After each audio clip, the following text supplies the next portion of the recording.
কাৰদম নমস্কাৰ মাই dear friends. Diphu টাউনৰ মাজমজিয়াত এখন খুব ধুনীয়া পাৰ্ক 11 তাৰিখৰ দিনা অপেনিং কৰা হ'ল।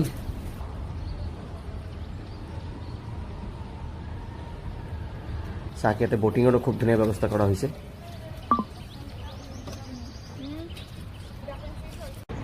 এইটো চাক ধুনীয়া পাৰ্ক, একদম টাউনৰ আমাৰ মাজমজিয়াত পাৰ্ক। কিমান ধুনীয়া, এদিন পিছতে হ'ব ভাল লাগিব চাবলৈ। চাক কিমান ধুনীয়া পাৰ্ক। আৰু একটা আহি গ'ল চিলড্ৰেন পাৰ্কো আছে, বাচ্চাবিলাকৰ খেলিবৰ কাৰণে বহুত বস্তু এৰেঞ্জমেণ্ট কৰা আছে। ইয়াতে সৰু আছিলোঁ তেতিয়া ইয়াতে আমি বহুত মাছ ধৰিব আহোঁ। মই ওচৰতে মোৰ ঘৰ আছিলে, তেতিয়া বহুত মাছ ধৰিব আহোঁ ইয়াতে আমি। আৰু সেইফালে হস্পিটেল আছিলে। আৰু আমি একদম সৰু থাকোঁতে দুৰ্গা পূজাৰ যে দশমী হয় বিসৰ্জন, দুৰ্গা পূজাৰ বিসৰ্জন ইয়াতে হয়। ধৰক কমচে কম 40 ইয়াৰ্ছ 35-40 ইয়াৰ্ছ আগৰ কথা কৈছোঁ মই। তেতিয়া মোৰ মনত আছে, মই মোৰ দেউতাৰ লগত আমি সৰু আছিলোঁ একদম, তেতিয়া মই ইয়াতে আহিছিলোঁ। এনেকুৱা গাড়ী সোমাই দুৰ্গা মূৰ্তিবিলাক লৈ কিনে এনেকৈ গাড়ী সোমাই আৰু এনেকুৱাকৈ ওলাই যায়। এইফালে ৰাস্তা আছিলে পুৰা, মোৰ পুৰা মনত আছে এতিয়ালৈকে। ইয়াতে আপোনাৰ কাউন্সিল কলনী আছিলে, বহুত মোৰ ফ্ৰেণ্ডছ আছিলে। এতিয়া চাওক কাউন্সিল কলনীটো নাই, ভাঙি দিলে, নতুন EM কোৱাৰ্টাৰ্ছ বনাই আছে।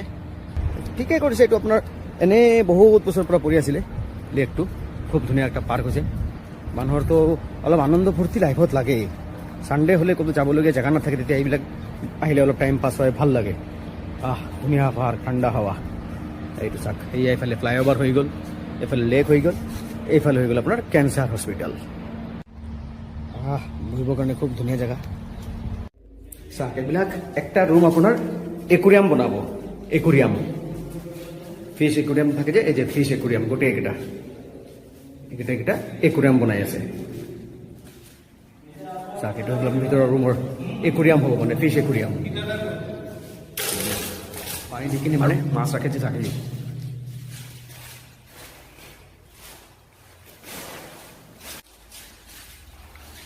ফিছ একুৰিয়াম বনাব এইকেইটা।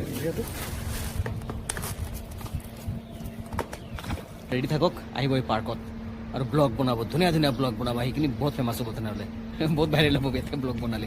মানে আনকমন হয়, এই আশে পাশে এনেকুৱা পাৰ্ক আৰু নাই। আহি কিনি ৰিল বনাক, ব্লগ বনাক, খুব ভাল লাগিব। ইয়াতে অডিটৰিয়াম বনাব শুনিছোঁ, এক্সিবিশ্যন হ'ব ইয়াতে। ডাঙৰ ডাঙৰ ডিছপ্লে লগা থাকিব, ভিতৰত সোমাব পৰা নাই, চাবিটো কাৰোবাৰ লগত আছে, যাব পৰা নাই। সেইকাৰণে হৈ গ'ল আপোনাৰ টিকেট কাউণ্টাৰ।